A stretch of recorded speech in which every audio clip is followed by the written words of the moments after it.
включився. Фонарика візьму. Все, ви не переживайте, ми зараз до вас зайдемо через перший поверх. Можете балкон нам відкрити?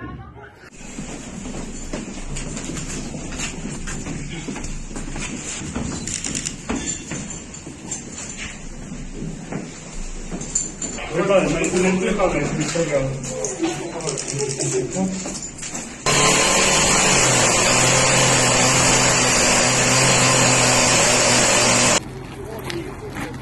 Мама, я здесь.